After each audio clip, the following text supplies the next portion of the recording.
Mos Majorum, l'incel préféré des libertariens. Partie 2, il a débunk ma vidéo, c'est catastrophique. En vrai, j'avais pas trop maté les coms là, entre les deux parties, j'ai pu mater les coms. Les coms, c'est une boucherie. Alors, il y a des gens qui le sucent parce qu'ils ont pas vu la vidéo, ils sont un peu gogol, tu vois. Il y a des types qui sont en mode, mais je comprends pas, je suis allé voir la vidéo, vous parlez même pas de la même chose, tu vois. Au-delà du débunk ou non d'une des deux personnes, ils disent, mais tu réponds même pas vraiment à la vidéo. Ce qui est assez vrai, je pense. Et en plus de ça, à la fois, il répond pas à la vidéo parce que je pense qu'il voulait parler de ses propres thèmes, et à la fois sur ses propres thèmes, il se fait débunk aussi dans les coms par des gars qui sont des scientifiques, qui disent, mais qu'est-ce que tu racontes et tout, t'as tes propres définitions, comme t'as tes propres définitions, tu devrais les définir parce qu'on comprend pas trop ce que tu dis du coup. Enfin, bref, c'est assez drôle, vous irez voir ces commentaires si vous voulez vous faire une idée, s'il ne les censure pas, mais je suis pas sûr qu'il les censure. On va regarder du coup un peu tout ça, mais juste avant ça, on voulait parler du rapport un peu étonnant qu'il entretient à notre chef Dr Zoé. Il se trouve que sur Twitter, il a sorti un truc un peu bizarre parce que Dr Zoé a dit j'ai trop hâte, c'est un de mes 3 tards préférés quand il a dit qu'il allait faire une vidéo sur moi. Et ce gars, il y a quelqu'un qui a répondu la coquine et tout émoustillé, vous tenez un truc, et ce mec a répondu oh, sans révéler de grands secrets, ce genre de personne qui envoie des DM mignons à des youtubeurs de droite pour proposer de boire un verre afin d'expliquer les idées du féminisme, ceux qui savent, savent. Bah alors, Moss Donc le gars il s'est inventé une histoire avec Zoé, comme quoi elle DM des mecs pour leur expliquer le féminisme. Et Zoé, c'est une daronne, 2 enfants, de médecins de campagne, tu vois, genre c'est pas ce qu'il pense. Nous on la connaît bien. Elle est pour interdire le sexe d'ailleurs. Le dernier truc. Le sexe non reproductif sera interdit si Zoé est au pouvoir. Mais dis donc, moi, c'est empirique ça? C'est scientifique ou pas ce que tu affirmes là? Tu peux le prouver ou comment ça se passe? C'est là où tout à l'heure, tu sais, le truc de. Dans la partie 1, allez voir les gens. Mos Majorum nous explique que les femmes qui se battent contre le patriarcat, en fait, elles s'inventent un truc dans leur tête et tout ce qu'elles retraduisent après, c'est justement autoréalisateur. Donc là, vous voyez, que vous soyez homme ou femme d'ailleurs, hein, tous ceux qui trouvent que ce truc pue un peu le patriarcat et le masculinisme, en fait, sachez que ce n'est pas vrai. Il n'y a pas ça dans le tweet de Mos Majorum. C'est vous qui êtes dans un rêve et qui êtes autoréalisateur. Franchement, c'est pas joli, hein, en tout cas. Ouais, c'est un peu nain pour vous le montrer. Bon, on va repartir. Donc évidemment, allez voir la vidéo sur la chaîne principale. Pourquoi la bourgeoisie détruit la science. Allez voir notre premier react à Mos Majorum. Nous, on a choisi de faire un truc long, c'est-à-dire de prendre tout ce qu'il disait, sachant que lui, il a choisi de faire un peu l'inverse, de réagir à une vidéo sans réagir vraiment à ce qu'il dit dans la vidéo et sans mettre d'extrait pour pouvoir dire un peu ce qu'il voulait. Ce qui est une méthode très scientifique. Hein. Mec, il n'y a aucun extrait. Bien sûr, parce qu'il répond à côté. Et en fait, nous, on s'en rend moins compte. Comme nous, on a beaucoup vu la vidéo pour la tourner, la revisionner, etc. On l'a en tête, quoi. Donc, quand il parle des trucs, on voit à quel ça fait référence. Mais c'est vrai qu'il met rien du tout. Donc déjà, ça, c'est une technique de Margoulin. Hein. En fait, si tu veux, il répond à des choses où c'est pas forcément dans ma vidéo, c'est pas ma position. Parfois, quand c'est ma position, comme il met pas l'extrait, on sait pas exactement de quoi il parle et de quoi je parle. C'est vraiment gênant, quoi. Alors, on va recommencer. Là où on en était, on peut même se mettre au début du sous-chapitre, c'est 30 secondes avant. Science et idéal. Des sciences sociales et qu'il lui manque des notions épistémologiques de base sur les critères de vérité ou de reproductibilité ou le risque de réflexivité pour pouvoir même produire une comparaison honnête entre les sciences, ce qu'il prétend faire. Mais je crois qu'il est encore... C'est intéressant d'ailleurs cette recherche toujours chez ce genre de personnes de critères, de critères de vérité qui transcendraient l'histoire. Il faudrait des critères et en fait la science serait une affaire de critères. Utiliser toujours les mêmes critères tout le temps, c'est très idéaliste. Le niveau de reproductibilité, franchement, c'est vraiment catastrophique comme logique parce que, comme on l'a dit, toute la physique théorique est sortie de ça. Le trou noir, en fait, on peut le reproduire. Tu le savais, ça? Le maxi trou noir du centre de la galaxie, ça n'existe pas parce qu'on n'est pas capable de le reproduire. Vraiment, Mos Majorum, c'est grave hein, ce que tu dis. Hein. En plus, ce qui est drôle, c'est qu'il te fait la leçon, mais en fait, il est dans des considérations épistémologiques, mais vraiment du XVIIe siècle, quoi. Puis personne ne fait ça, quoi. Oui, mais parce que ça va avec son idéologie de classe aussi. Ça, c'est clair. C'est normal, tu vois. Il pense comme un bourgeois du XVIIe siècle, à la fois sur le plan scientifique et sur le plan économique. Et ça qui est significatif, c'est que le petit bourgeois d'aujourd'hui pense déjà comme le bourgeois il y a 400 ans. C'est-à-dire, il peut jamais être révolutionnaire. Il a toujours quelques siècles d'écart. Tu vois, la bourgeoisie est toujours trop en avance sur lui. Plus intéressant de s'approcher du fond de sa critique des sciences naturelles, à savoir que les sciences naturelles seraient présidées par des intérêts bourgeois et utilitaristes. Car il Quoi? Ça faux. J'ai jamais dit ça. Non. J'ai dit les sciences naturelles servent à tout le monde, donc il y a un accord autour des sciences depuis que la mort de la classe noble, en gros, qui était obligée d'avoir un mythe fondateur, notamment le christianisme et le créationnisme et tout ça, qui lui permettait de légitimer son pouvoir. À partir du moment où il n'y a plus de classe qui légitime son pouvoir par le créationnisme et par des mythes fondateurs, on va dire magiques et tout, la science naturelle, étant donné qu'elle sert à l'intégralité de la population, à la fois à la bourgeoisie pour développer le mode de production capitaliste, mais aussi aux classes prolétariennes pour avoir, je sais pas, la robotisation, avoir accès à des vaccins et des choses comme ça, et il y a un accord sur ces sciences. En fait, c'est ça que je dis dans la vidéo. Je dis pas que les sciences naturelles sont bourgeoises en tant que telles. Et je dis qu'à un moment donné, quand la crise commence à raboter le taux de profit de la bourgeoisie, cette bourgeoisie va parfois devoir choisir entre ce que montrent les sciences naturelles, par exemple le réchauffement climatique. Je cite l'exemple du chlordécone, tu vois, le chlordécone étant cancérigène, et la bourgeoisie va devoir choisir entre ce que montrent les sciences naturelles, le chlordécone est cancérigène, et ses intérêts matériels, et ils vont choisir leur intérêt matériel. Et donc la bourgeoisie en fait devient un frein au développement des sciences, mais même des sciences naturelles. Donc je dis jamais les sciences naturelles c'est bourgeois et utilitariste, c'est pas du tout ça que je dis. Je dis la bourgeoisie a porté les sciences naturelles mais n'est plus capable de les porter au-delà de ce qu'elles sont actuellement et sont en train de régresser à cause de la bourgeoisie. Et seul le prolétariat va pouvoir porter ces sciences naturelles. C'est pour ça que des chercheurs dans le domaine public peuvent porter le développement de ces sciences naturelles, parce qu'ils ne sont pas bourgeois en fait. Mais ils vont dépendre d'intérêts, est-ce qu'ils vont avoir des financements, des choses comme ça. Et ça va parfois les empêcher justement de développer les sciences naturelles au mieux, alors que si on avait totalement de la recherche publique, sans intérêt bourgeois et lucratif, là on pourrait développer comme on veut les sciences naturelles. Ouais, et puis en plus, ce qu'il oublie de dire, c'est que certains groupes qui sont puissants sur la société laissent des héritages qui sont repris par les phases qui même les ont abolis. Je parlais tout à l'heure de héliocentrisme, géocentrisme. Le géocentrisme a quand même été un progrès dans l'histoire de l'humanité. Ça a permis de comprendre les phases de la Lune, de commencer à construire l'astronomie. Je veux dire, si vous vous placez dans le référentiel de comprendre la Lune et ses cycles,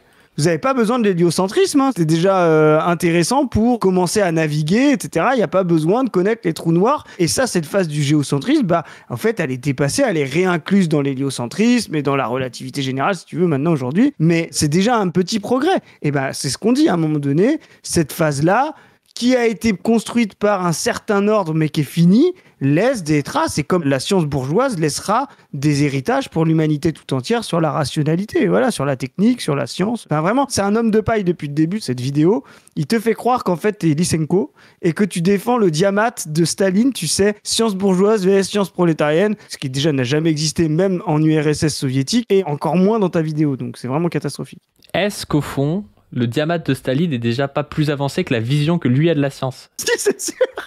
Il y a moyen, parce que Staline il est positiviste, mais peut-être de manière un peu plus conséquente que lui, où il choisit ce qu'il préfère, il invente ses propres définitions. Je pense que Lysenko met une douille à tous les crétins que lit Mos Majorum et qu'il vénère. Parce qu'en fait, il lit des crétins comme Thomas Sowell. Thomas Sowell, c'est vraiment le niveau, voilà.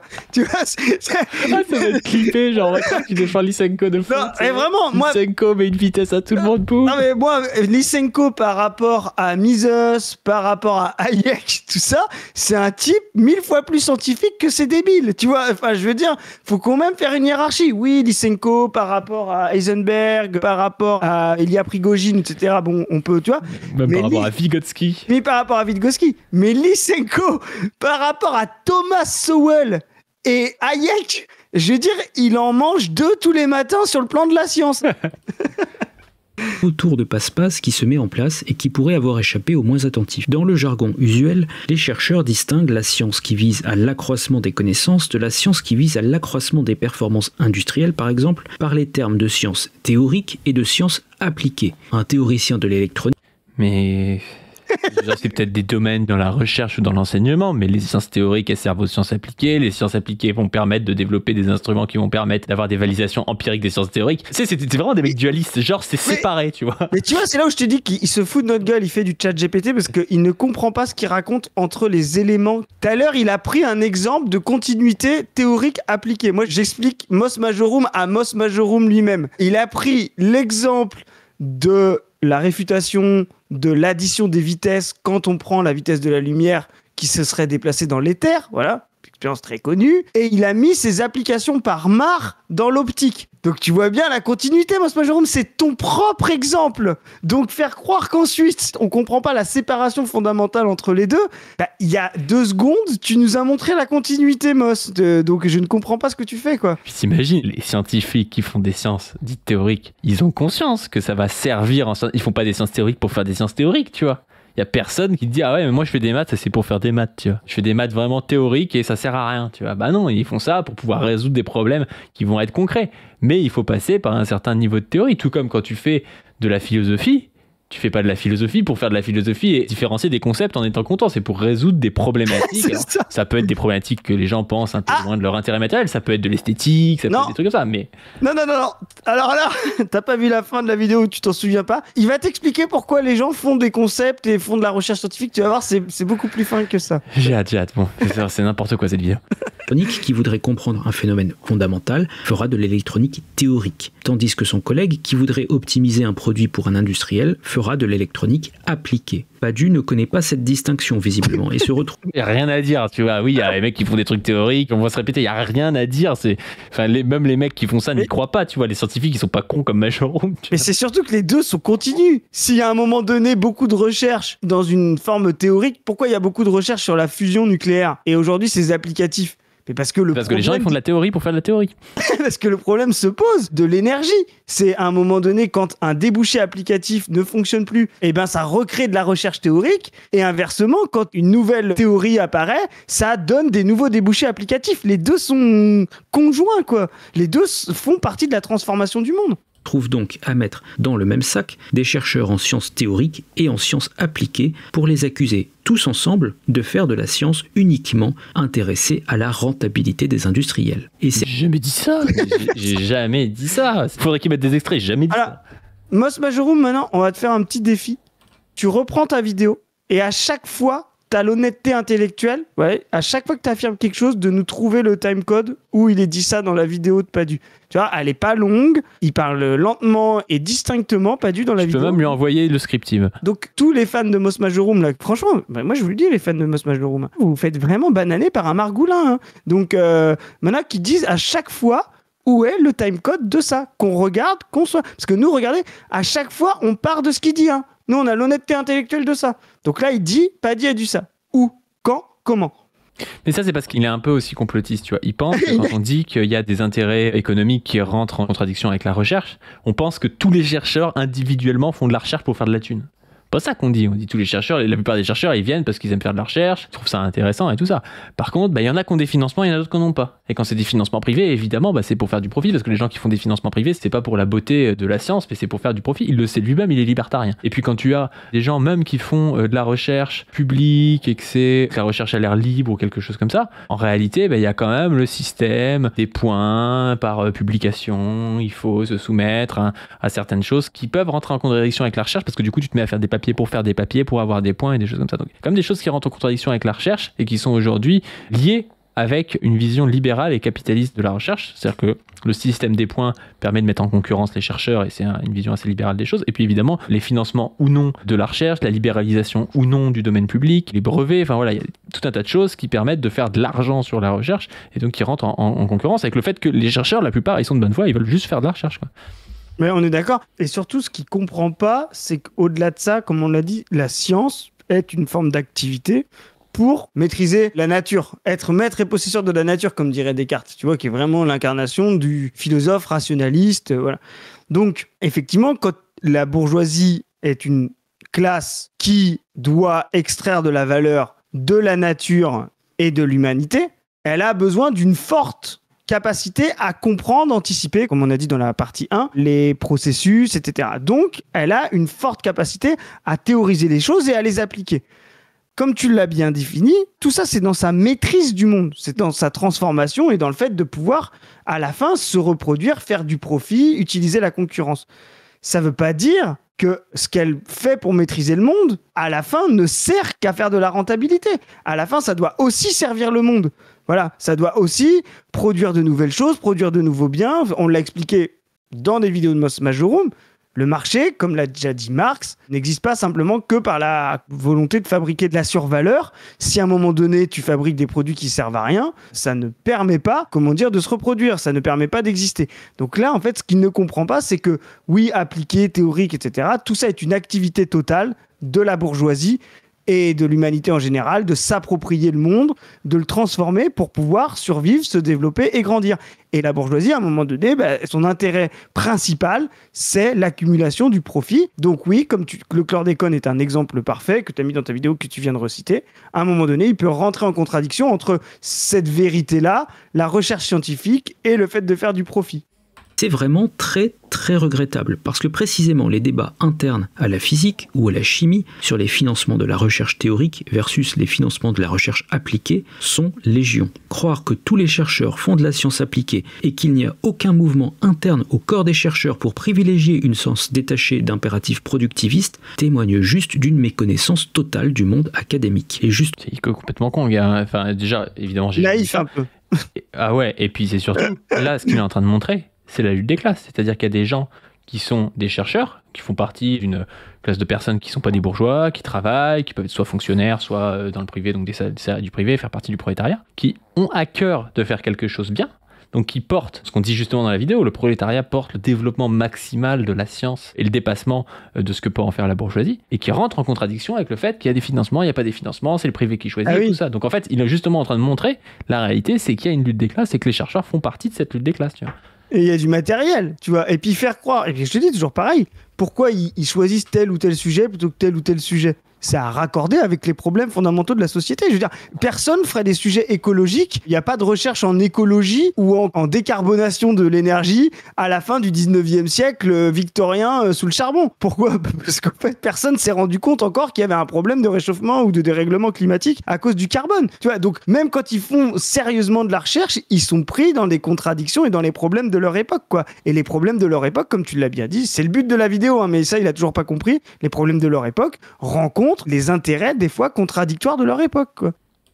Justement, je crois que ça m'offre une transition vers ce qui est probablement le plus grand impensé dans cette vidéo, la démarche des chercheurs. Il semblerait que pour Padu, le chercheur moyen soit juste à la recherche d'un job alimentaire et qu'il démontre sur commande tout et le contraire de tout en fonction de sa source de financement. Quoi ?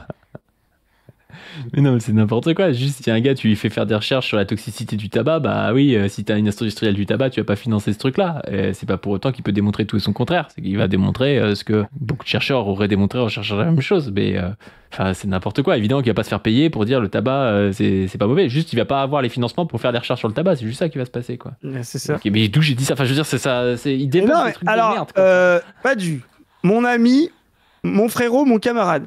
Arrête de te défendre, de dire d'où j'ai dit ça, parce que ça n'existera pas dans la vidéo. Tout est dans la tête. Quand il a parlé de prophétie autoréalisatrice tout à l'heure, c'est exactement ce qu'il fait. Il dit, moi, Padu, dans ma tête, j'ai fait le rêve qu'il était lysenkiste et qu'il était pour le diamant stalinien contre la science bourgeoise. Voilà. Et donc, il fait une vidéo où il invente des trucs par rapport à ça. C'est vraiment une catastrophe.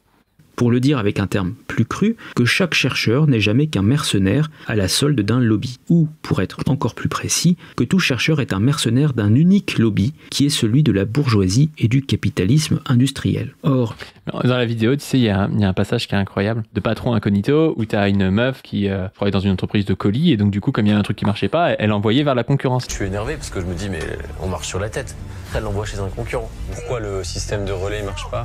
Qu'il a jamais fonctionné. Il est là depuis combien de temps ? C'est arrivé dans l'été. Ça marche pas depuis cet été. Parce que tu dois envoyer, tu disais, j'envoie chez c'est des concurrents. Bah ouais. Bah donc le risque c'est qu'ils aillent faire leur course aussi là-bas.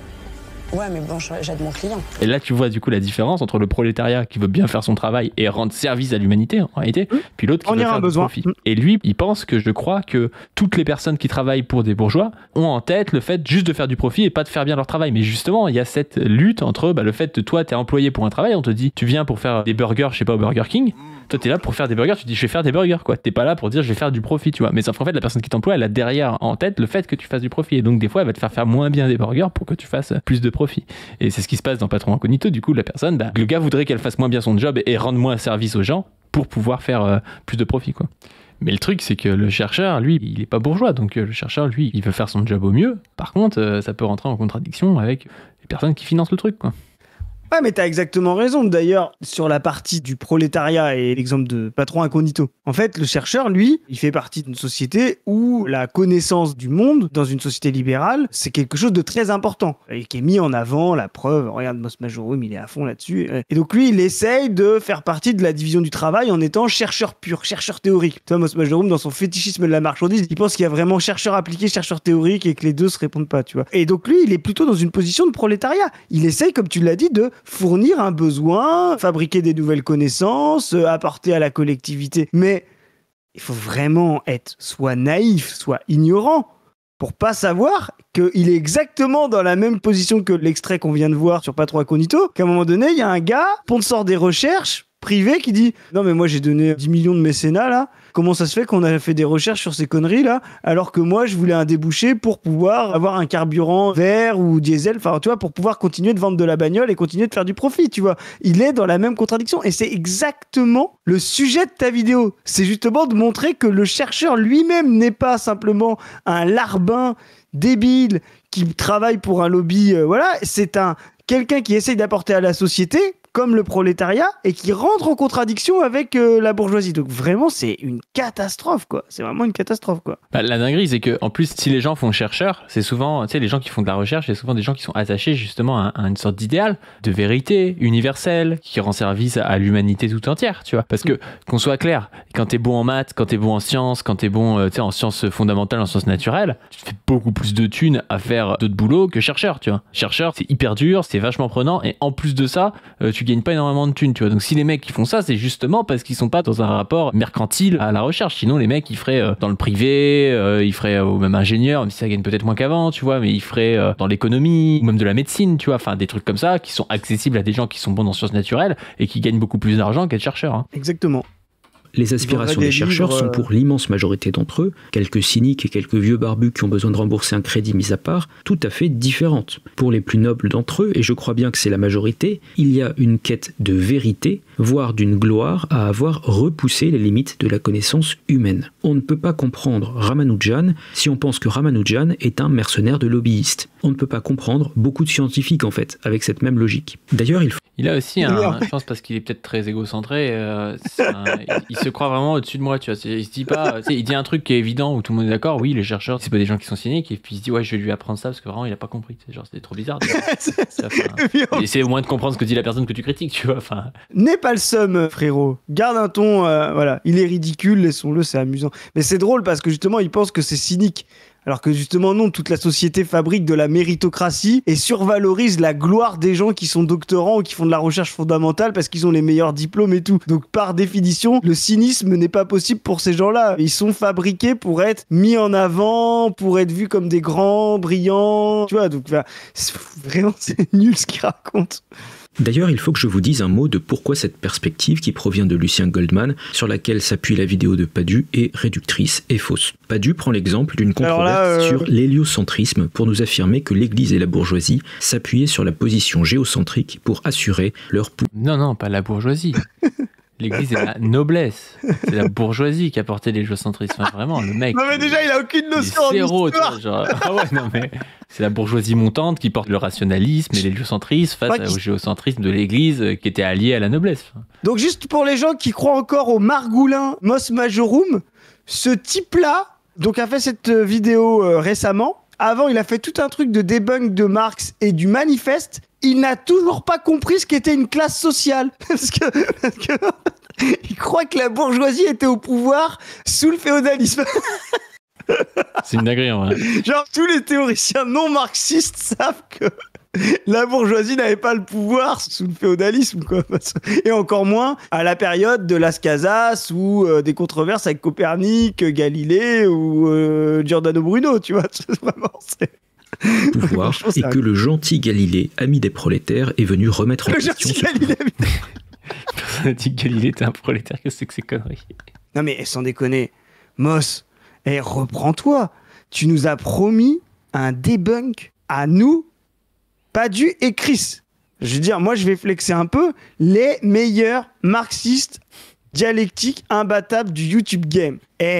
Prends des vitamines, parce que là, quand même tes suiveurs, ils vont pas te suivre. Personne ne dira qu'il y avait la bourgeoisie, qui est une classe sociale qui était oppressée, qui faisait partie du tiers-état. On répète ça dans toutes nos vidéos, qui était au pouvoir au 16e ou au 17e, et que Galilée ou Giordano Bruno, Spinoza par exemple, bon exemple, Spinoza, un type qui a été oppositionnel parce que bourgeois, petit bourgeois, était du prolétariat. Le sujet révolutionnaire à cette période, tout le monde le sait, même les non-marxistes, c'est la bourgeoisie. Donc là, vraiment le pauvre, quoi. Le prolétariat n'existe pas. Et le gars, il ose dire, ça c'est ce qu'on trouve dans Lucien Goldman, j'affirme que tu n'as jamais lu une seule ligne de Lucien Goldman, Mos Majorum. Mais attends, il est capable d'en avoir lu parce que je pense qu'il comprend rien. C'est quand même gênant quand tu prétends être éditeur. Hein, mais... C'est un margoulin, donc je pense qu'il traduit des livres via ChatGPT. Je pense qu'il y a 50 ans, il aurait jamais traduit des livres. Il aurait vendu, tu sais, des trucs de bonimenteurs là, qu'on trouve sur les marchés. Tu vois, du faux liquide vaisselle ou je sais pas quoi. C'est du Lumpen, ce gars. C'est exactement. Voilà, maintenant qu'il y a les LLM, il peut faire semblant qu'il est traducteur, mais en fait, c'est vraiment un truc. C'est gênant. Même moi, j'ai presque envie d'arrêter le React tellement je trouve que le combat est déséquilibré, quoi. Tu vois. Bourgeois. Je ne vais pas m'étendre sur le fait que Galilée était lui-même issu de la petite noblesse et qu'il existait au sein de l'Église des débats sur les modèles géocentriques et héliocentriques à l'époque où Galilée a commencé à faire ses découvertes. Ce qui est grave. Mais il est complètement con. Hein. Je comprends pas qu'on parle de dynamique générale, de gars qui incarnent, des visions du monde, de classe sociale et tout. Il va dire oui, mais il y avait un mec avant, Galilée, et en plus il était noble. Bah oui, il y a des nobles qu'on trahit et qui adhéraient à la pensée bourgeoise à l'époque. C'est d'ailleurs pour ça que la pensée bourgeoise était forte. Et quand la pensée prolétarienne devient forte, c'est pareil. Vous avez des bourgeois qui commencent à adhérer à la pensée prolétarienne et qui vont trahir leur classe. Enfin voilà, c'est pas une histoire de tous les individus d'une classe pensent pareil, quoi. Non, mais c'est surtout qu'en plus, là, il nous a dit que c'était appuyé sur Lucien Goldman. Je veux dire, le grand œuvre de Lucien Goldman, pour ceux qui ne savent pas, c'est Le Dieu caché, voilà, sur le Paris pascalien, où justement, il montre qu'il y a une lutte de classe entre noblesse de robe et noblesse d'épée et traditionnelle. Tu vois, c'est vraiment entre les deux noblesses.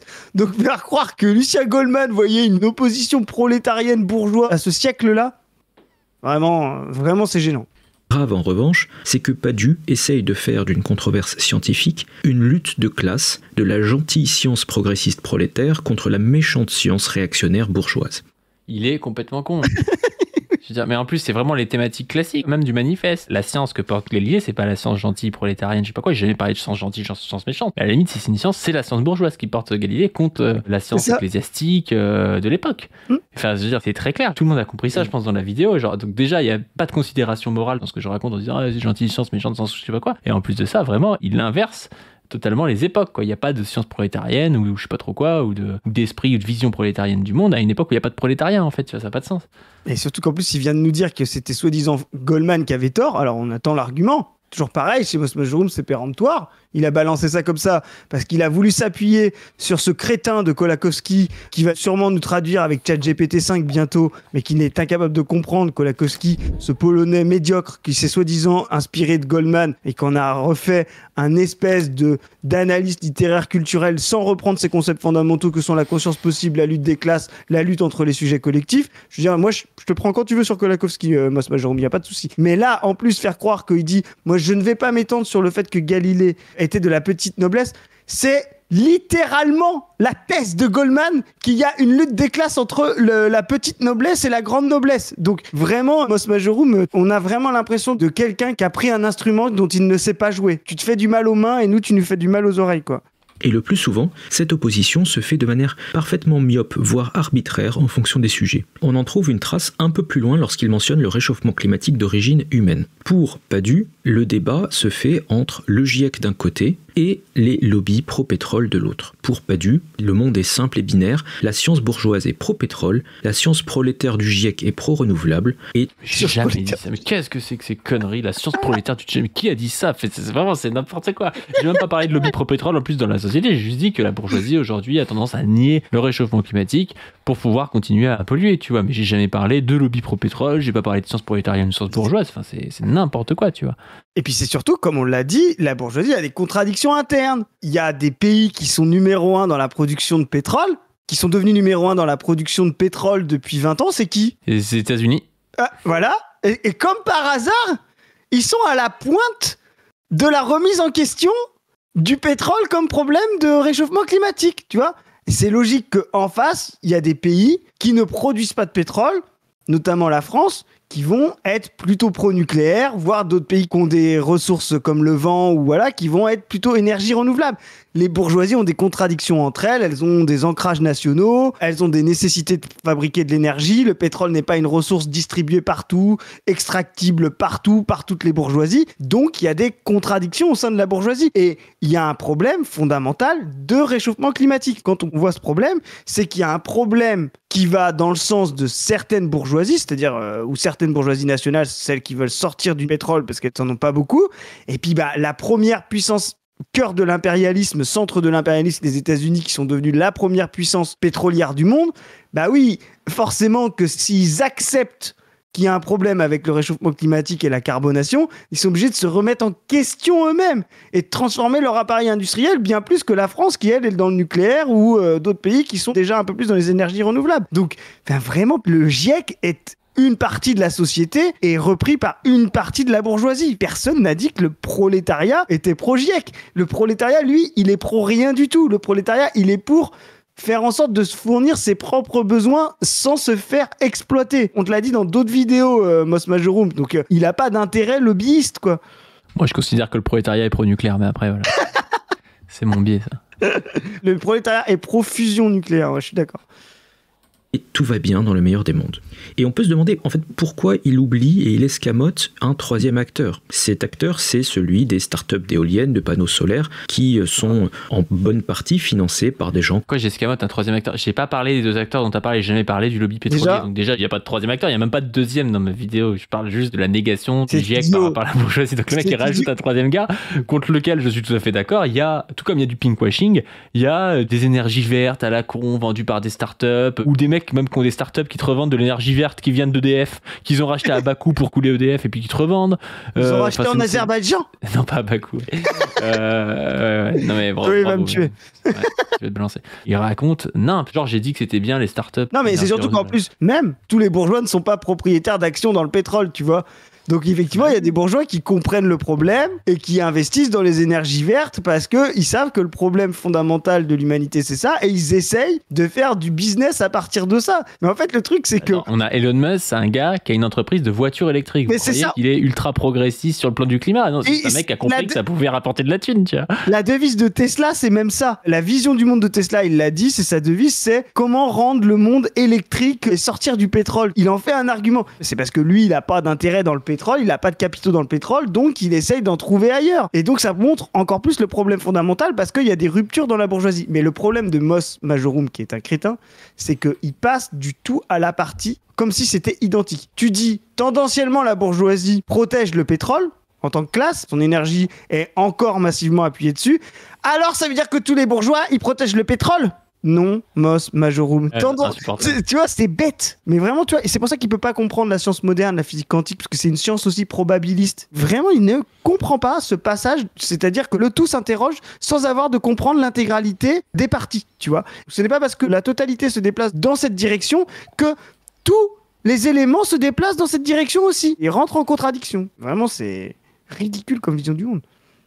Comme Soros, Bronson, les descendants Rockefeller. Pourquoi ces gens-là, pourquoi un Soros serait moins responsable des intérêts de la bourgeoisie qu'un Pouyanné avec ses raffineries, en fait? Personne n'a dit ça, sauf dans ta tête, Mos Majorum.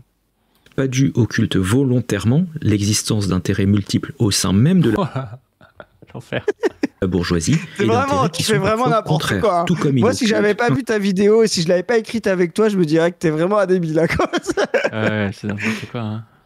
Certains caractères réactionnaires du prolétariat. L'invention. En plus, c'est typique de la bourgeoisie, tu sais. Créer un problème et après te vendre la solution, tu sais, en créant des trucs, mais en gardant un peu le problème quand même sous la main, tu sais, c'est vraiment l'enfer, tu sais. Ouais, mais je te dis, ils sont pas cyniques. Tendanciellement, la bourgeoisie crée des problèmes et il y a des bourgeois qui essayent de le résoudre aussi, parce qu'ils font partie de la société. Ce qui prouve bien, en fait, justement, là, ce qui est intéressant, ça prouve bien que, en fait, le dérèglement climatique est un fait avéré, parce que justement, même certains membres de la bourgeoisie commencent à y trouver des réponses, tu vois. L'invention des métiers à tisser ou des machines à vapeur ne s'est pas fait sous les applaudissements des prolétaires, en fait. Le ludisme. Mais oui, ils n'existaient pas avant le métier à tisser. Avant l'industrialisation, en fait, la classe prolétarienne n'existe pas. Le ludisme, c'est un mouvement de petite classe artisane, commerçante, justement. C'est la transformation des petites classes autonomes en prolétariat exploité. Forcément que les mecs, ils allaient pas être contents. Et exemple même, nous, quand on va prendre le pouvoir Mos, on va faire en sorte de fermer ta boutique et on va te mettre dans une imprimerie pour imprimer des tracts à la gloire de notre présidente Zoé, chef unique du parti. Tu vas voir, ça va pas te plaire non plus, hein, mais c'est dommage, c'est le programme. Hein. et les bateliers de Wesser nous en soient témoins. Réduire toute l'histoire des inventions humaines et toutes les controverses scientifiques à des conflits et à des intérêts de classe est trop réducteur pour être éclairant, et c'est même souvent très faux. Tu comprends rien. C'est qu'on essaie de comprendre comment est-ce que elles expriment des conflictualités de classe quand c'est des grandes conflictualités, parce qu'il y a des petits conflits de science où je pense que c'est tellement particulier que à l'échelle de l'histoire, ça veut pas dire grand-chose. Mais par exemple, l'héliocentrisme contre le géocentrisme, c'est pas rien. Et se dire pourquoi est-ce qu'à un moment donné on s'autorise à être héliocentrique, c'est pas juste parce qu'il y a un gars, il est intelligent et Galilée il dit faut être héliocentrique. Non, c'est parce qu'il y a une classe qui monte et qui porte l'héliocentrisme en fait, et qui porte ce rationalisme. C'est ce qu'on explique justement. Nous, ce qui nous intéresse, c'est le mouvement de l'histoire. Donc effectivement, comme dirait Bourdieu, les mouvements internes aux champs scientifiques, on s'en fout, tu vois. Ce qui nous intéresse, c'est ce que tu viens d'exprimer là, les révolutions scientifiques. Et la révolution scientifique sur l'héliocentrisme ou les révolutions techniques comme les révolutions industrielles, le marxisme nous montre que ce sont des révolutions qui justement montrent l'avènement d'une nouvelle classe sur une autre. Voilà. Et c'est pas réducteur, c'est une explication. À la fin, on s'en fout de savoir si c'est Tartampion ou Jean Machin qui a inventé le premier. Ça, c'est vraiment un truc de bourgeois aussi. De dire qui est le premier qui a inventé ça. Toi, je veux dire, ça se trouve, Archimède, il a la postérité de la vie sans fin. Il y avait déjà un gars qui avait bricolé un truc qui ressemblait. Toi, on s'en balèque, tu vois, c'est des mouvements de l'histoire et tout. Tu sais, c'est comme, il y a une vieille controverse sur le téléphone, entre savoir si c'est, je sais plus comment il s'appelle, l'italien ou si c'est un Américain qui l'a fait, tu vois. Enfin, on s'en tape. À un moment donné, le mouvement historique de la classe bourgeoise qui étendait son pouvoir et qui avait besoin de se coordonner à des grandes échelles faisait que le téléphone allait être inventé par Tartampion, par X ou Y. C'est ça la nécessité. Ouais, et puis s'il parle juste de conflictualité scientifique, parfois il y a des conflictualités scientifiques qui sont juste résolues par le fait qu'il y a des visions scientifiques qui sont plus efficientes sur le monde, et donc ça permet de résoudre un problème qui n'est pas forcément un problème de lutte des classes, mais qui peut être un problème de bien commun de l'humanité dans une période où toutes les classes le permettent, tu vois. La bourgeoisie essaye de se refaire une santé avec le capitalisme vert, par exemple. Tu vois, oui. Il y a un vrai problème qu'elle a créé elle-même, mais elle essaye de se sauver en sauvant son mode de production et en sortant du pétrole. Voilà. Vous connaissez peut-être cette anecdote au sujet de Blaise Pascal. Son père Étienne constata très jeune que son fils était un petit prodige et voulut l'empêcher de perdre son temps avec les mathématiques qu'il jugeait trop chronophages. Il fit donc retirer des bibliothèques de la maison tous les livres de géométrie en particulier. Mais seulement voilà, à 11 ans, le petit Blaise Pascal se prit d'affection pour les cercles et les droites et se mit en tête de comprendre tout seul la géométrie. La légende raconte qu'il utilisait un bout de charbon pour tracer des figures sur le sol de sa chambre. Et il redécouvrit et redémontra en quelques mois les 32 premières propositions du livre d'Euclide sur la géométrie. Son père, heureusement pour nous... Je suis éberlué, je sais pas ce qu'il va en déduire, mais pourquoi est-ce qu'il nous raconte une légende sur Blaise Pascal ? Attends, tu vas voir, t'es pas prêt. Quel est l'intérêt scientifique de nous parler d'une légende sur Blaise Pascal ? Ok. Tu vas voir. Finit par découvrir ses activités clandestines et le récompensa en lui offrant le livre d'Euclide, ce qui ouvrit la voie à une carrière mathématique qui était déjà bien engagée. Pascal n'était pas mu par un intérêt matériel, encore moins un intérêt de classe, mais par une attraction esthétique, pour la beauté. Qu'est-ce que c'est que ces conneries ? Donc le gars nous raconte une légende sur Blaise Pascal, donc un truc faux en fait, faux de A à Z, tu vois, pour nous dire, ouais, il n'est pas issu d'intérêt matériel, mais comme ça, dans son esprit, il est né. Et il avait un génie esthétique. Déjà, je sais pas trop pourquoi, parce que Blaise Pascal, bon, il y a un côté un peu esthétique à la limite à ses écrits, tu vois, mais bon, c'est pas plus l'esthétique, je trouve, qu'il a marqué que les mathématiques ou la philosophie. Je comprends pas ce qu'il en tire là, du coup. Il nous explique qu'il a lu Lucien Goldman, qu'il a réfuté Lucien Goldman. Lucien Goldman a passé toute sa vie à montrer que Blaise Pascal était le penseur un peu organique de la noblesse de robe. Et lui, il nous explique non, ça n'a rien à voir, c'est juste qu'il est né comme ça. Et moi, ma preuve, c'est que j'ai une légende sur Blaise Pascal, tu vois. C'est le niveau de scientificité de ce gars. Tu sais, t'avais Mulch qui était là en mode, ouais, moi j'ai un ami qui dit que lui, il a une légende sur Blaise Pascal, et du coup, ça explique mieux que Lucien Goldman qui te fait 600 pages pour te montrer comment ça s'inscrit dans des conflictualités de classe. Un livre qui est reconnu par tous, d'ailleurs, Le Dieu caché, pas par tout le monde parce que pas par Maspa Jaroun, mais c'est un livre qui est reconnu même au-delà des marxistes. C'est un grand livre d'analyse de mouvements littéraires, tu vois. Des mouvements culturels, littéraires, de pensée. Un regretté Frédéric Jamison qui nous a quittés il y a pas longtemps, marxiste un peu hétérodoxe anglo-saxon, mais s'est inspiré énormément de Goldman. Goldman est très connu en Amérique du Nord, en Amérique du Sud. Lucien Goldman, dans les années 60, il est aussi célèbre que Foucault, hein. Et sa postérité, elle est à mon sens, plus importante que Foucault, mais on va tenter de le redécouvrir. Il est, à mon avis, beaucoup plus oppositionnel et radical et révolutionnaire que Foucault. C'est peut-être pour ça qu'il y en a un qui a pris le pas sur l'autre. Mais juste pour info, il y a déjà des controverses de Goldman par rapport à Foucault dans les mots et les choses. Mais ça, c'est un autre sujet. Pour revenir à ça, c'est que nous, on fait toute une explication matérialiste, justement, de la lutte des classes allez voir la vidéo de Padu parce que pour l'instant on n'a pas vu d'extrait, on attend depuis le début, ça fait déjà presque 2h30 qu'on débite des trucs, mais on n'a toujours pas vu un extrait de la vidéo de Padu, pourtant à chaque fois il essaye de réfuter un truc. On essaye d'avoir de cette explication matérialiste et lui il nous dit non, tout ça c'est faux parce que je vais vous raconter une petite légende bidon sur Pascal et c'est ça l'explication générale du mouvement du monde et de la science. Moss, vraiment... Attention là, tu n'as pas le niveau. Ce mec a des suceurs quand même, t'imagines le niveau qu'il faut avoir pour vraiment les gens, je vous le dis, moi Moss Majorum on peut rien en faire parce que c'est vraiment un diplômé analphabète, comme dirait Lucien Goldman justement, un crétin. Vraiment non, les gens suivez pas ce gars quoi, vous faites du mal quoi, arrêtez de vous faire avoir comme ça. De la géométrie et la vérité des mathématiques. Chris et Padu sont notoirement des adeptes du matérialisme. Pour eux, nous agissons à cause de nos conditions matérielles. Alors nous, et non pas pour des idées. Nous, on n'est pas adepte du matérialisme, on est adepte du marxisme. C'est un dépassement du matérialisme et de l'idéalisme. Parce que il a toujours pas compris, c'est ça compliqué à l'expliquer, mais justement, on va pouvoir lui expliquer par rapport à l'exemple qu'il prend, tu vas voir. Monde des adeptes du matérialisme. Pour eux, nous agissons à cause de nos conditions matérielles et non pas pour des idées. En cela... Alors non, voilà. On agit parce qu'on a des idées dans la tête. Ça, d'ailleurs, Marx le dit très bien quand il dit la différence entre la meilleure des abeilles et le pire des architectes, c'est le pire des architectes à la maison dans la tête avant de la faire, alors que l'abeille a reproduit des instincts. Donc on agit parce qu'on a des idées dans la tête, mais ces idées, elles nous viennent de rapports sociaux qu'on a et de coopération collective qui est matérielle. C'est pour ça que le matérialisme qu'on prône, il est dialectique, c'est ni l'un ni l'autre. On agit ni grâce aux idées, ni grâce à la matière, mais grâce en fait à des idées qui sont issues de la matière et de la matière qui va être modelée aussi par des idées. C'est plus compliqué que de dire ah bah non en fait la matière c'est dur et nous on croit qu'à la matière parce que c'est dur et qu'on peut la toucher quoi. Parce que lui c'est ça son idée du matérialisme, tu vois. Ah oui, c'est vraiment un matérialisme mécaniste, un physicalisme comme on dit aujourd'hui, où justement l'idée ce serait juste une agitation neuronale. Non, justement la dialectique c'est de montrer que cette séparation idée-matière n'a pas de sens. C'est toute l'œuvre de Marx, on l'a déjà expliqué dans d'autres vidéos. Contrairement à ce que croit Moss Majorum, il n'y a pas l'idéalisme, le matérialisme et ensuite le marxisme qui serait un matérialiste. Il y a d'abord le matérialisme, c'est ce qu'invente la science bourgeoise qui n'a toujours pas compris. Et ensuite la bourgeoisie, coincée face à ce matérialisme un peu trop mécaniste pour expliquer, ne peut pas expliquer, c'est le problème de Kant, comment on se comporte correctement, la morale, l'histoire, la bonne société. Donc, il réintroduit de l'idéalisme pour dire, bah oui, en fait, le déterminisme spinozien, pour le qualifier, ne peut pas donner des catégories impératives. Et pareil, il y a même ce problème chez Pascal, c'est-à-dire ce tragique, Goldman parlera de ça, ce tragique chez Pascal, de comment on arrive entre la physique, la mathématique pascalienne, à arriver à ce pari de la foi que fait Pascal. Et justement, c'est là où Kant montrera que, bah, en fait, la foi ne peut pas être déduite de la pure connaissance du monde rationnel. C'est tout l'œuvre qu'il y a dans le titre de Kant, critique de la raison pure. Voilà, critique ça veut dire la limite. Des incultes comme Moss Majorum ne comprennent pas ça, c'est pas il dit la raison pure c'est pourri, il dit non la raison pure c'est très bien mais il y a une limite. Voilà. Et la limite c'est la foi et c'est la capacité justement à engendrer des préceptes moraux d'action pour les individus et historiques. Donc désolé, hein, ça fait une parenthèse, mais c'est pour montrer ça. Même Marx dit cette phrase assez fine, quand une idée s'empare des masses, elle devient une force matérielle. Il comprend bien justement que les individus ne sont agis que par des idées. Mais ces idées sont elles-mêmes produites par les conditions de l'époque, c'est-à-dire les coopérations des sujets qui forment les classes et les luttes entre ces sujets et les problèmes qu'ils se posent, quoi. Voilà, les limites de leur mode de production et tout. C'est ça le marxisme. Ce n'est jamais que l'analyse de la situation concrète de la classe, des coopérations et des problèmes, sans les idées, ni la pure analyse des idées en disant, bah, elles sont apparues comme ça dans un rêve. Parce que lui, ce qu'il nous dit, c'est ça. À la fin, c'est apparu dans un rêve, quoi. D'ailleurs, c'est intéressant. Histoire matérialisme et empiriocratie. On va le laisser parler.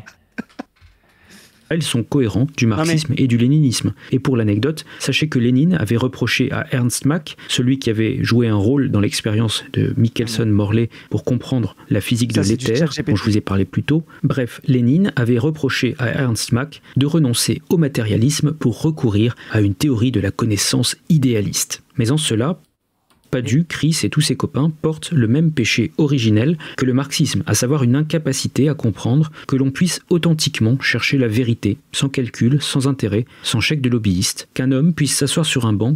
Et ce qui est incroyable, c'est qu'il cite Lénine, mais on pourrait citer une autre phrase de Lénine quand il relit Hegel et qui dit le meilleur idéalisme est bien supérieur au mauvais matérialisme. Lénine, son problème avec Marx et avec d'autres, c'est pas qu'ils sont idéalistes. Enfin, c'est pas juste qu'ils sont idéalistes, c'est qu'ils sont dans un idéalisme vulgaire, selon lui. Un subjectivisme, en fait. C'est Marx, c'est aussi... alors, paradoxalement, ces deux formes de livres positivisme. Il y a un positivisme qui s'attaque chez Marr. On va pas faire le débat. C'est vraiment pas un très bon livre. Mais voilà, il y a un positivisme qui démarre chez Marr, chez Auguste Comte, voilà, tu sais, qui est une forme de presque négation de la réalité, du réalisme, justement en disant, voilà, c'est la classe bourgeoise en fait, qui est un peu arbitraire et qui décide des choses et de leur efficience. Voilà. C'est, tant que ça marche pour nous, c'est efficient, tu vois, et peu importe la réalité qu'il y a derrière. Le positivisme naît comme ça, c'est ce qu'on trouve chez Auguste Comte en sociologie, et c'est ce qu'on trouvera chez Marr et tout. Et en fait, comme il y a une lutte de classe interne, Lénine est obligé de revenir à dire, mais non, mais en fait, c'est pas vous qui faites les lois tout seul. Parce que c'est ça le positivisme, en fait, comme Locke, comme on l'a expliqué. C'est pas vous qui faites les lois tout seul, la bourgeoisie. Il y a une réalité et il y a une lutte pour cette réalité, pour dire quel est le monde réel. Tu vois, ce qu'on nous, on explique aussi, pour faire les constats sur le monde réel. Et cette lutte-là, en fait, c'est ce que rappelle justement Lénine quand il fait matérialisme et impériocriticisme. Il vient dire, non, nous, le matérialisme, on reconnaît la réalité et on lutte contre la bourgeoisie pour l'obtenir. C'est pas un très bon livre parce qu'il est positiviste aussi par rapport à la définition qu'on a donnée dans la partie 1, c'est-à-dire la séparation du jugement de fait, jugement de valeur. Il veut tellement séparer la réalité de la bourgeoisie qui sépare aussi, tu vois, la réalité du prolétariat. Comme si c'était un objet distant, tu vois, la société. Et oui, comme si c'était extérieur à l'humanité. Et pour le coup, il tombe pas dans la dialectique qui permet de comprendre que le rapport au réel qu'on a est toujours un rapport idéal au réel, même si l'idée est issue du réel, et que l'idée va transformer le réel dans l'autre sens, quoi. Il n'a pas ce rapport dialectique d'aller et venu, quoi.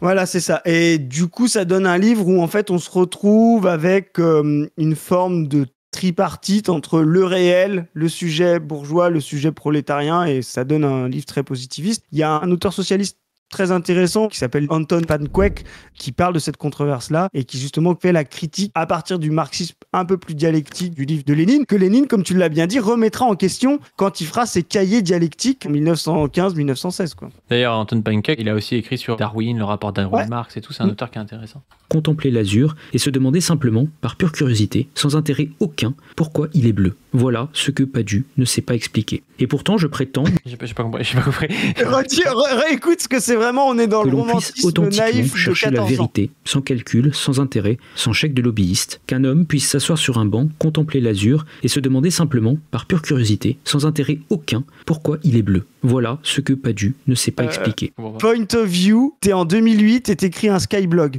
Je me suis assis sur un banc, je me suis demandé pourquoi le ciel était bleu. Et c'est ça, la quête de l'humanité. Cette recherche désintéressée du monde, sans lobby, sans lutte, sans politique. La politique m'étouffe, je suis Mos Majorum. Et j'écris ce pamphlet pour pouvoir dire que je vais devenir éditeur autonome. Non mais vraiment, t'as 13 ans quoi, c'est ridicule. C'est même touchant de naïveté et de candeur. Je préfère l'extrait de Mélenchon où il dit la nuit, elle est pas noire, elle est bleue. Ouais. Pourtant, je prétends, moi, que la plupart des scientifiques ont commencé par être des enfants, assis sur un banc et demandant pourquoi l'azur est bleu, pourquoi le vent existe.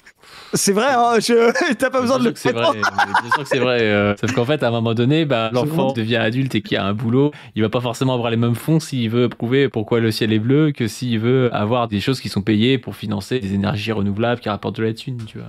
Alors moi, je vais pas balancer, hein. Parce que je sais que Mos Majorum a un melon comme ça. Il a un très gros QI. C'est dommage, il a effacé ses tweets parce qu'on a vu les tweets qu'il avait fait avec Zoé, mais il a essayé de montrer à Zoé qu'il avait un très gros QI. Et Zoé a une théorie là-dessus. Elle a dit que ceux qui parlent de leur gros QI, c'est comme ils parlent d'autres choses plus matérialistes, du coup, voilà. Et donc il a effacé les tweets, mais moi j'ai assisté à la thèse de mon ami et camarade sur le développement de l'enfant. Petit conseil, déjà là, ce que tu fais, c'est chaud, mais commence pas à essayer d'expliquer le développement cognitif des enfants pour savoir comment ils se sont posés des questions, parce que vraiment tu vas aller sur un terrain où t'es pas prêt, Mos Majorum. Voilà. Même sur le terrain du QI, hein, parce que le QI ça veut rien dire. Non mais je parle pas de différence entre mon QI et son QI, mais je parle surtout les gens qui te disent le QI, mais tu sais, le QI, il y a plusieurs subtests et tout, c'est assez régulièrement hétérogène les tests de QI, tu vois. Enfin, qu'est-ce que ça veut dire avoir un gros QI, tu vois? On aimerait savoir très précisément ce qu'il a à chaque test, quoi. Pourquoi les oiseaux chantent et pourquoi les fruits tombent sur le sol. Si vous faites attention, je n'ai jamais dit qu'il n'existait que des scientifiques épris de vérité, car ce serait certainement faux. Mais il est tout aussi faux de croire qu'il n'existe chez les mathématiciens, les physiciens ou les biologistes que des mercenaires, que des ventres... Mais vraiment, le mec, il a passé 10 minutes en fait sur un homme de paille, genre j'ai dit que le mec était des mercenaires. N'importe quoi. sur pattes qui, sitôt qu'ils ont faim, se vendent au plus offrant. Il existe, malgré ce que pourront jamais admettre Badiou et ses idolâtres, à la fois du matérialisme et de l'idéalisme, à la fois du scientifique prisonnier de ses besoins physiologiques et du génie incompris qui passe des nuits blanches pour prouver une conjecture en vain. Et en amputant cette seconde possibilité pour arguer que les sciences naturelles sont socialement situées, on ne comprend pas mieux les sciences, mais moins bien. Alors jusqu'à... Ce qui est trop marrant, c'est qu'à la fin, on comprend rien. On a juste un postulat de dire les sciences avancent grâce à des idées de génie. D'accord. Ouais, bah on oui, a rien. Ça, c'est l'idéalisme. C'est vraiment, on n'a rien compris quand on a dit ça, quoi. Il y a des gens, ils sont intelligents et puis ils aiment bien se poser des questions. On sait pas pourquoi. Puis du coup, donc si vous cherchiez une explication chez Mos Majorum plus performante que la nôtre, c'est-à-dire la lutte des classes, la transformation des sujets collectifs, la façon de reproduire les conditions matérielles, les rapports sociaux entre eux, nous c'est notre explication, hein, peut-être limitée. Non, Mos Majorum, il vous dit, bah non, c'est juste qu'il y a des génies et qu'on a des bonnes idées. Alors, moi, je vous pose la question, dans quelle catégorie il se met, d'après toi, Mos Majorum? C'est un génie, ouais, c'est un génie. Mais non, mais ce qui est intéressant aussi, c'est que avec sa vision de l'avancée de la science, comme il y a des pays qui sont plus avancés que d'autres, tu vois, ça renvoie vers une vision racialiste. Il y a des pays où il y a plus de génies que d'autres. Bien sûr. On ne sait pas trop pourquoi. Les pays les plus avancés, en fait, c'est des pays où il y aurait plus de gens qui aimeraient bien expliquer pourquoi le ciel est bleu, plus d'idées géniales. Enfin, vraiment, ça sort de nulle part, quoi. Ça n'a aucun rapport avec le niveau de vie dans les pays, avec, je sais pas, peut-être les climats, avec tu vois, enfin, plein de choses qui peuvent expliquer même le développement l'histoire, des pays. les luttes. Ah bah l'histoire, bien sûr. Et genre, si tu veux expliquer un peu pourquoi est-ce que certains pays en sont à un certain point et d'autres à un autre point, bah peut-être que ça s'explique pour des choses matérielles, tu vois, tant très naturelles, géographico-climatiques, de je sais pas quoi. Si tu habites dans l'Everest et tout, c'est très compliqué de développer massivement une industrie ou des choses comme ça, tu vois. Et puis par contre, ça, je suis pas spécialiste. Vous pouvez me dire si j'ai faux, les gens qui sont spécialistes de l'histoire, mais je crois par exemple que le fait qu'il y ait plein de petits pays en Europe qui se soient constitués et qu'il y a eu plein de guerres, ça a vachement boosté le niveau technologique de l'Europe parce que du coup, ils ont passé leur temps à chercher des armes ou des choses comme ça. Ça, c'est une explication matérialiste aussi du développement des populations, quoi.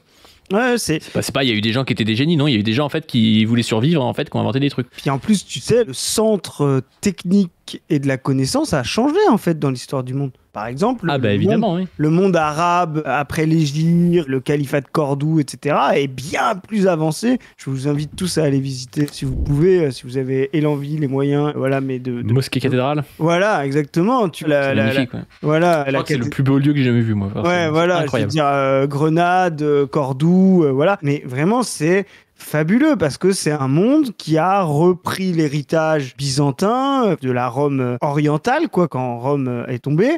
Donc voilà, le centre culturel, intellectuel se fait là. Il y a beaucoup plus de liberté jusqu'à la Renaissance en Europe, quoi. Les Juifs, par exemple, sont expulsés du monde occidental chrétien et trouvent refuge, voilà, dans ces mondes-là. Donc voilà, même le centre intellectuel, culturel, et même par exemple la Chine a un centre de connaissances dans l'histoire de l'humanité inconnue par les Européens. La Chine, ils ont la poudre à canon quand nous, on est encore, j'exagère, mais en peau de bête, quoi. C'est vraiment un truc d'inculte et finalement qui sert, moi je vois derrière Mos Majorum, vraiment ça sert une idéologie de droitard, quoi. C'est vraiment, ça sert une idéologie de Rushdie, quoi. Peut-être parce que jusqu'à un moment donné, la Chine, ils avaient plus des génies, et puis après, c'était plus, c'était plus les Byzantins, après, c'était plus... ça pop comme ça, tu sais. Ouais, c'est ça. Et au puis hasard. après, c'est plus les Américains, après... Ouais, c'est débile, quoi. Qu'à présent, j'ai montré que la distinction opérée par Badiou entre les sciences naturelles et les sciences sociales passait à côté de son sujet et que les œillères idéologiques de Ça passe tellement à côté de mon sujet que du coup, la vidéo a servi à remettre en question cette distinction, mais bon, bref. Juste pour info, tous les gens qui ont un niveau scientifique avancé dans tes coms disent que c'est n'importe quoi. Hein. Les gens qui trouvent ça bien, on sait pas qui c'est, et tous les gens qui font des développements ont un niveau avancé de connaissances scientifiques. Moi, nous, on n'a pas ça dans la vidéo qu'on a produite avec Badiou, mais bon, c'est pas grave. Badiou, en plus de son ignorance. Nous, les seuls gens que ça fait rager, c'est les droitards. Hein, il n'y a pas des scientifiques qui ragent dans les coms, c'est les droitards qui ragent dans les coms. Mais comme par hasard, mais c'est bizarre que notre science qui justement veut montrer qu'ils défendent une vision du monde qui se cache derrière la neutralité scientifique, ça les énerve. Bah merci de nous donner raison, c'est exactement ce qu'on essaye de faire. Du sujet, l'empêchait même de comprendre une qualité humaine aussi répandue que la curiosité. Il me reste à passer du texte. C'est la curiosité qui explique la marche de l'histoire, quoi. Ouais, c'est ça, exactement.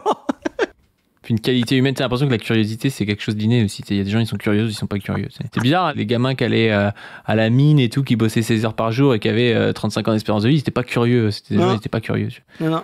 C'est pas une possibilité offerte par des conditions matérielles de classe. C'est pas du tout. Je me dois de vous expliquer pourquoi Padu veut absolument faire croire à l'influence de la bourgeoisie dans les sciences naturelles. Padu veut réhabiliter... En plus, c'est vraiment assez parce que du coup, il nie l'influence de la bourgeoisie dans les sciences naturelles qui, à l'échelle de l'humanité, est glorieuse, tu vois. Oui. Il y a bien des sciences où la bourgeoisie a permis de développer les sciences, c'est les sciences naturelles. Tu vois. Enfin, pour moi, ça devrait être presque quelque chose de tous les glorieux marxistes sérieux veulent reprendre cet héritage. Il n'y a aucun marxiste qui dit ouh non, ouh la bourgeoisie, revenons au féodalisme. Hein. C'est déjà dans le manifeste qu'il a débunké, mais toujours on ne sait pas s'il l'a pas lu, voire pire, pas compris. Il y a déjà une critique de ce que Marx appelle le socialisme réactionnaire ou le socialisme petit bourgeois qui voudrait revenir au mode pré-bourgeois du développement de l'humanité par critique de la bourgeoisie. Mais c'est pas nous ça. Hein. Par contraste les sciences sociales. Regardez, les sciences sociales sont un peu situées politiquement, mais en fait, les sciences naturelles le sont tout autant, c'est tout pareil. Voilà en substance ce qu'il nous dit. Mais ceci n'est que le premier mouvement, et c'est presque le moins grave, car voici le second qui le suit aussitôt. Puisque les sciences naturelles ne sont pas neutres, alors on va créer une métascience pseudo-épistémologique pour déterminer ce qui, dans les sciences naturelles, relève de la science bourgeoise. Je me préoccupe assez peu. J'ai pas compris. Je comprends pas. T'as compris regarde, ce qu'il veut dire. Mais non, il lit des pages Wikipédia. En anglais. Ce type est une arnaque complète. C'est un type qui cite des pages Wikipédia anticommunisme. Bourgeois pseudosciences, c'est des pages anticommunisme du Wikipédia anglo-saxon que lui adore sur le marxisme culturel ou je sais pas quoi. Et là, c'est pour critiquer justement, en fait, ce qu'on a redit tout à l'heure, le diamate, où effectivement il y avait une vision de la science prolétarienne contre la science bourgeoise. Mais il n'y a rien. Pour être clair, pendant la guerre froide, des deux côtés, en fait, il y a des accusations en fait, de pseudo-sciences et il y a une lutte contre du côté communiste. Tu vas avoir des accusations de science bourgeoise, par exemple, envers la génétique mendélienne ou des choses comme ça, tu vois. Et de l'autre côté, tu vas avoir un refus du darwinisme dans pas mal d'États des États-Unis. Tu vas avoir aussi un refus des sciences sociales et du marxisme. Tu vois, donc je vais avoir un recul en fait par rapport à des avancées en sciences sociales du côté capitaliste du mur et en fait les deux se trompent, tu vois.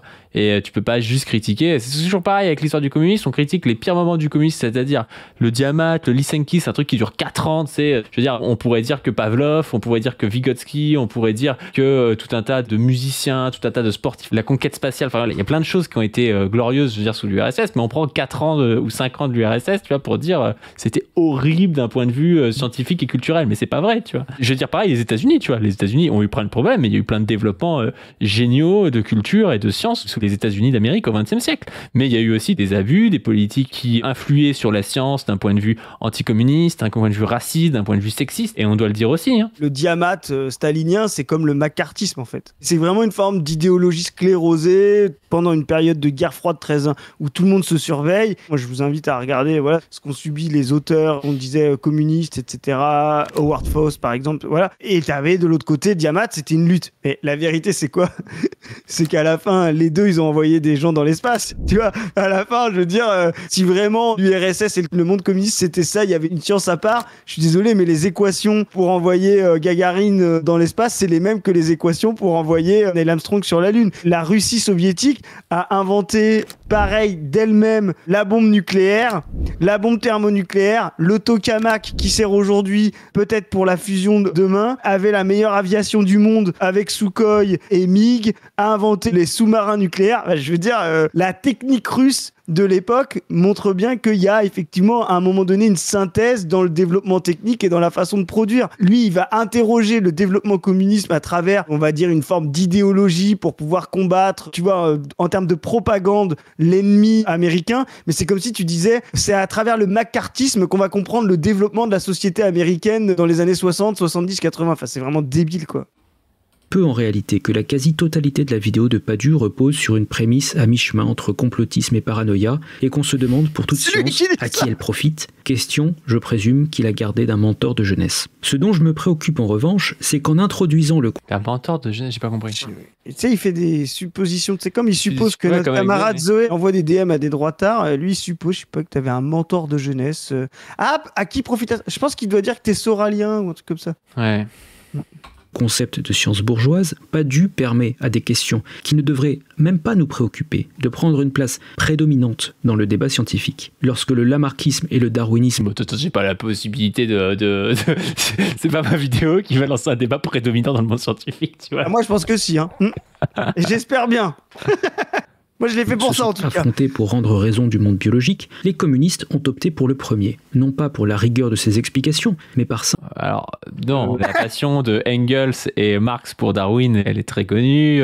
Dans le discours funéraire de Engels à la mort de Marx, par exemple, Engels dit « On ne saurait mesurer l'étendue de la perte que cette mort cause au prolétariat militant d'Europe et d'Amérique, ainsi qu'à la science historique. On ne tardera pas de se rendre compte du vide laissé par la disparition de ces géants. » De même que Darwin a découvert la loi du développement de la nature organique, de même Marx a découvert la loi du développement de l'histoire humaine, à savoir le fait élémentaire, jusqu'à présent voilé sous un fratras idéologique, que les hommes, avant de s'occuper de politique et de sciences, d'art, de religion, doivent tout d'abord manger, boire, se loger et s'habiller, et que par suite la production des moyens matériels d'existence et avec elle le degré de développement économique d'un peuple ou d'une époque constitue la base d'où se déduisent et conséquemment s'expliquent, et non inversement, comme il a été juste à présent le cas, toutes les institutions d'État, les conceptions juridiques, l'art, même les idées religieuse des hommes. Donc en fait, le gars, quand son pote à qui il a tout fait, en fait, son plus grand camarade et tout, à qui il a donné de l'argent pour vivre, pour continuer ses recherches et tout, meurt, la seule personne à qui il le compare, c'est à Darwin, tu sais. Enfin, je veux dire, c'est n'importe quoi, il raconte n'importe quoi, Major. Pote mort, pourquoi il a choisi ça? Parce que Marx lui-même avait dédié la première édition du Capital à Darwin. C'est vraiment, le CSC absolu, Boss Majorum. Et ça s'explique parce que le darwinisme, c'est une pensée du développement appliquée à de la lutte, sciences biologiques et de la lutte aussi. Enfin, il y a vraiment des rapports entre le darwinisme et le marxisme. D'ailleurs, il y a un livre de Pancook qui a été réédité avec une introduction, comment il s'appelle, Patrick Thor. De Patrick Thor, ouais. Bien sûr. Le grand darwiniste qui est aussi un grand connaisseur de Marx, justement sur ces sujets-là, quoi. Simple préférence idéologique. Si le cou des girafes s'allonge, c'est parce que génération après génération, elles apprennent à tendre le cou. La génétique, elle, ne profite qu'à la bourgeoisie qui peut l'utiliser pour justifier de qualités innées et non acquises. Mais le lamarckisme, ça, c'est beau. Donc, en fait, ce qui est ouf, c'est que pour lui, la pensée donc de 4-5 ans à la fin de Staline et de Lysenko, c'est plus important que la pensée de Marx dans le marxisme. C'est exactement ça. Je veux dire, qui est-ce qui a défendu le darwinisme contre les idéologies racistes et conservatrices, si ce n'est des intellectuels progressistes, souvent marxistes au XXe siècle, tu vois. Je pense que le darwinisme est mieux enseigné même dans l'état conservateur nationaliste de Russie aujourd'hui que sous Trump. Hein. Voilà. C'est pur, c'est marxiste. Et ainsi naquirent Mitchourine et Trofim Lysenko. Et ainsi moururent tous ceux qui espérèrent que les champs lysenkistes seraient fertiles. C'est en voulant lutter contre la science bourgeoise que les soviétiques ont fini par introduire les questions les plus byzantines dans toutes les disciplines et les théories les plus farfelues partout où elles collaient au folklore marxiste. La linguistique fut attaquée par Nikolai Marr, qui prétendit que toutes les langues dérivaient d'une seule langue japhétique. Une théorie qui avait le bon goût de démontrer que tous les prolétaires pouvaient s'entendre car ils parlaient un langage commun de par le monde.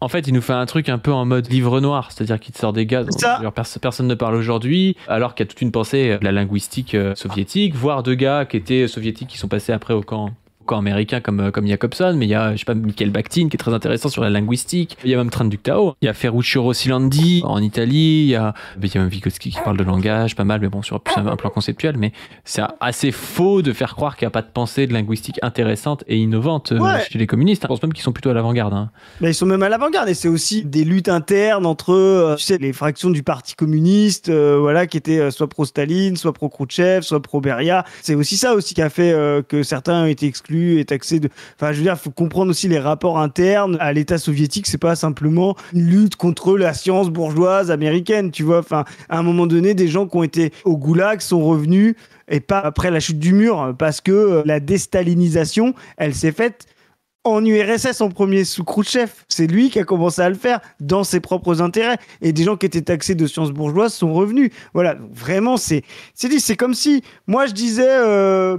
Nous, on rejetait toute la science bourgeoise à cause de toutes les erreurs qui auraient pu être commises. Mais c'est vraiment une mauvaise méthode, quoi. À la fin, comme je te disais, l'URSS a produit un niveau de connaissance et de nombre de génie, comme il dit lui, enfin voilà, a produit un nombre de scientifiques, de techniciens, mais d'un niveau au XXe siècle, mais jamais vu à part dans le centre capitaliste aux États-Unis. Enfin, faut se rendre compte de ce que c'est l'URSS au XXe siècle. Alors, elle finit un peu sclérosée, mais le niveau technique et scientifique est monstrueux, malgré les exceptions, voilà, et qui aussi crée de la contradiction à l'intérieur de ce pays. Et ce qui est ouf avec ce genre de mec, c'est que quand tu regardes l'histoire, notamment l'histoire de la médecine, tu vois, par exemple, c'est bourré de théories à la con, de gars qui pourtant ont fait des progrès, mais tu sais, en déduisaient des théories générales sur l'homme, sur comment il se développait. Et en fait, c'est normal aussi, tu vois. Et tu pourrais très bien ridiculiser un médecin, genre Charcot, tu vois. Ouais. Tu pourrais le ridiculiser sur ce qu'il a pensé des hystériques, tu vois, en disant Charcot, c'est de la merde. Oui, mais Charcot, il a fait des grandes avancées anatomopathologiques, il a fait des grandes avancées dans l'histoire de la neurologie et même un petit peu de la psychiatrie, tu vois. Enfin, c'est complètement con de prendre 2-3 auteurs et les pires idées de 2-3 auteurs pour réduire toute la science, que ce soit la science du pôle communiste à l'époque de la guerre froide, ou même du pôle capitaliste ou de la bourgeoisie du XIXe siècle. Pour produire une science prolétaire unifiée. La physique en général fut attaquée pour son idéalisme. Vous avez des déclarations... La physique en général, c'est juste la deuxième nation la plus importante sur la connaissance physique et le développement de l'astronautique. Mais Puis il y a des physiciens idéalistes, tu vois. Enfin, je veux dire, bref, je sais pas pourquoi ce serait mal de les critiquer, tu vois. C'est clair. Je sais pas de quoi ils parlent exactement, mais...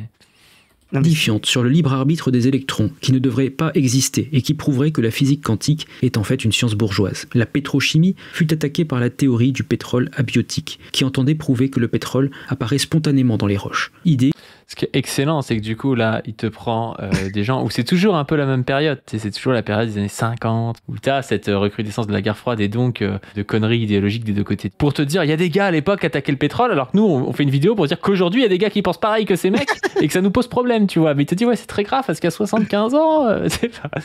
Non, mais en plus, si tu veux, c'est aussi un moyen de contester et puis justement de penser aussi justement qu'il y avait un pétrole infini, voilà, abondant, là où ils avaient des problèmes énergétiques importants, les soviétiques. Donc oui, c'est une fausse théorie. Je rappelle que nous, en France, dans les années 70, on s'est fait arnaquer à l'État français pour les avions renifleurs. Je sais pas si tu connais cette affaire, l'affaire des avions renifleurs, qui avaient vendu des avions pour détecter du pétrole en volant au-dessus du pays, quoi. Tu vois, donc pour te dire le niveau, on peut en trouver de l'autre côté du mur. Hein. Et qui rejoint une plus vaste théorie encore, une théorie abiotique qui prétend que la vie peut apparaître spontanément dans la nature et qui a le bon goût de supprimer la question de l'existence de Dieu. La cybernétique a été jugée comme étant une science bourgeoise et a été interdite en URSS. Et je ne vous parle même pas de théories plus farfelues de parapsychologie ou de contrôle mental. On pourrait faire plusieurs vidéos rien que sur le sujet. Contrôle mental, ça n'existe pas du tout en Occident. Il n'y a pas du tout de gens en Occident, aux États-Unis, qui ont des théories farfelues. Vraiment, ils n'ont pas fait des expériences sur les prostituées, c'est ça. Récupéré des intellectuels nazis qui ont fait des expériences sur les prisonniers et les prostituées. Enfin, je veux dire, ils ont fait exactement la même chose, parfois même pire, tu vois. Et encore une fois, moi, je vais pas juger les États-Unis parce qu'ils ont fait ça et en disant ça, c'est l'histoire des États-Unis, indépendamment de tout ce qu'ils ont fait, tu vois, ça n'a pas de sens. J'ai des hérésies portées par les scientifiques soviétiques. Mais le point commun de toutes ces hérésies, c'est que, à partir du moment où on a supprimé la question de la vérité, qu'on a remplacé toute recherche de vérité par des conflits d'intérêts, alors la lutte des théories scientifiques ne se fait plus vis-à-vis de critères de vérité, mais vis-à-vis de critères idéologiques. Quand on se préoccupe... Oh là là, et il revient au début de ce que je disais dans ma vidéo, c'est-à-dire que lui, il croit qu'il y a la vérité d'un côté et l'idéologie de l'autre, et en fait, il a rien compris à la vidéo, tu vois. Non, mais si l'efficience sur le monde de pouvoir ou non envoyer une fusée, c'était pas un critère en tant que tel de correspondance de ta théorie avec le monde réel, tu vois. Enfin, ce qui est bien, c'est que tu commences par dire la vision la plus bête des sciences, c'est de croire cette dichotomie entre vérité et idéologie. Et à la fin, Mosmajdorum, il vient nous dire bah oui, je suis bête parce que pour moi c'est ça la vérité. Bah, ok, Mosmajdorum, mais tu viens de démontrer ce qu'on dit depuis le départ, tu vois. Plus de la bourgeoisie de la science que de sa véracité, on produit des catastrophes. Je vous renvoie... On s'occupe pas de savoir si la chose est bourgeoise ou pas. On dit que justement la vérité, elle est niée par la bourgeoisie pour ses intérêts. Tu vois, ça n'a rien à voir. Enfin bref, j'ai l'impression qu'on se répète, mais vraiment c'est une catastrophe cette vidéo. À la clôture de ma vidéo sur les scientifiques contre les woke, vous verrez que la conclusion est toujours d'une remarquable... Ces biologistes appellent à l'aide face aux woke. Ah ouais, ça va être un banger la vidéo. C'est déjà, tu te dis, c'est vrai qu'il y avait quand même peu de raisons que notre vidéo soit saluée par Mosmajdorum. Et j'aime même te dire, si ça avait été le cas, J'aurais été très inquiet. Et pour cette vidéo, ma conclusion est celle-ci. Badiou est non seulement ignorant en matière de science, ce que dans ma grande bonté je suis prêt à pardonner, mais il fait activement la promotion d'un concept qui a nourri toutes les hérésies pseudo-scientifiques soviétiques, la science dite bourgeoise. Comme quoi, c'est fou parce que je n'en parle pas dans la vidéo. Quand bien même on met en commun les cogitations de 3 demi-habiles, le résultat n'en est pas pour autant habile et demi, allégorie de la science communiste sans doute. Bah, il nous fait une petite référence à Pascal avec les demi-habiles. Je vais lui rappeler que je trouve que sa vidéo est très péremptoire et que pour sortir de la demi-habileté, il faut rentrer au moins dans la sortie des certitudes. Et notre ami Mos Majorum, il en a beaucoup, mais il arrive peu à les démontrer. Voilà, donc je crois que même la qualité de demi-habile ne te suffit pas, Mos Majorum. Tu es un ignorant. Ouais, bon, bah... Ouais, je sais pas quoi penser. En vrai, je suis un peu dépité, hein. J'ai l'impression de m'être répété, mais en même temps, c'est lui qui répète des trucs faux, et du coup, si tu le débunks pas au moment où tu l'entends, t'as l'impression que tu le valides, quoi. Donc c'est un peu agaçant à regarder. Sur ce, n'hésitez pas à aller voir la vidéo sur ma chaîne personnelle, la vidéo Pourquoi les bourgeois détruisent la science, à donner sur le Tipeee pour nous aider, à aller lire l'article de Lucien Goldman introduit par Chris sur Position Revue. On vous met tout ça en description, et à commenter pour savoir qui de Mos Majorum ou de Chris et moi étions les plus stylés en matière de science. Et sur ce, on vous dit à plus. Salut!